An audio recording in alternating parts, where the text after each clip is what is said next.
Hi, I'm Ross Muscato. Have you watched the movie The Gambler? It came out last year and is a remake of a 1974 film of the same name. The new version stars Mark Wahlberg, John Goodman, Brie Larson, Michael K. Williams, and Jessica Lange. That's an all-star cast for sure. It is a good film, not a great film, but definitely entertaining. It is a film that takes on the issue of addiction, and in which addiction holds a starring role. The main character, Jim Bennett, played by Mark Wahlberg, is a college English professor and published author. He comes from a family of immense money wealth. He is addicted to gambling, and through gambling losses has gotten himself into a huge hole that he needs to dig himself out of or be killed. One way out to pay off his debts, he foresees, is to borrow money from a loan shark named Frank, who is played by John Goodman.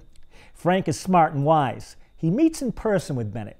During the meeting, in an attempt to evaluate this guy who has come to him in desperate need of money, and also perhaps in an attempt to get this guy in desperate need of money to take a good look at himself, Frank speaks and directs at Bennett a line which beautifully describes the democracy and equal opportunity nature and marrow of addiction. Again, evaluating Bennett and probably urging Bennett to some self-reflection, Frank says to him, quote, "Birth, education, intelligence, talent, looks, family, money. Has all this been some real comprehensive bleeping burden for you?" End quote. Except Frank didn't say bleeping. He used another word. Such is the animal and contagion of addiction, including for sure opiate addiction. And within the hellish universe of opiate addiction, heroin addiction being particularly widespread and particularly prolific and productive in racking up numbers of wounded, disabled, and destroyed. If you don't see and recognize it by now, if you don't appreciate yet how vile and injurious and destructive is the contagion of opiate abuse, then you just might never see it. And really, the only reason you wouldn't see it, well, that is if you are an adult and get out of the house even occasionally and manage to trip over here and there a reporting of the news, is because you choose not to see it. For those who are disposed to addiction to opiates, with that disposition made up in whatever parts of the physical or mental, the grip of the poison represents a tyranny from which it requires a supreme effort to disengage, and which will test mind and body in an extraordinary manner. Without being scientific or delving deep into medical terminology, what opiates do to the chemistry and circuitry of certain people is thoroughly hijack the system and ensnare it in a wicked dependency. Opiate addiction enslaves and annihilates.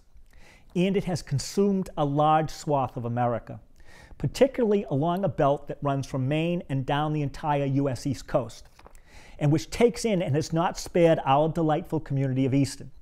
Last year, drug overdoses killed at least 1,000 people in Massachusetts. Drugs are increasingly decimating southeastern Massachusetts. I listened recently to a woman talk who has taught for several years in a high school in Massachusetts, south of Boston. She estimates, get this, she has attended the funerals of 40 students or former students, all dead from drug overdoses. Beyond foul what is going on, and it is getting worse. First responders, doctors, nurses, psychologists, social workers, teachers, coaches, many parents and siblings, all those involved in combating the enemy, battle valiantly to protect and save lives. More of us, and that includes myself, who hasn't contributed much to the battle, need to engage. You know, I am not sure what I believe about the nature of evil. I do, though, have a friend who is spiritual and believes in supernatural evil. And she believes that the opiate epidemic is a manifestation of a supernatural evil, and that to defeat it will require a supreme marshaling of the forces of good that must be fully and without restraint set upon evil. I am not sold on this interpretation, but I do respect from whence it came, and it has caught my attention. The attention of all of us must be caught. It must be riveted on the enemy, because for sure the fight to contain and destroy the enemy will be arduous, painful, and demand the best of our best. But the battle can be won. We can prevail. And it all starts with recognizing and accepting what we are up against. Thank you for watching.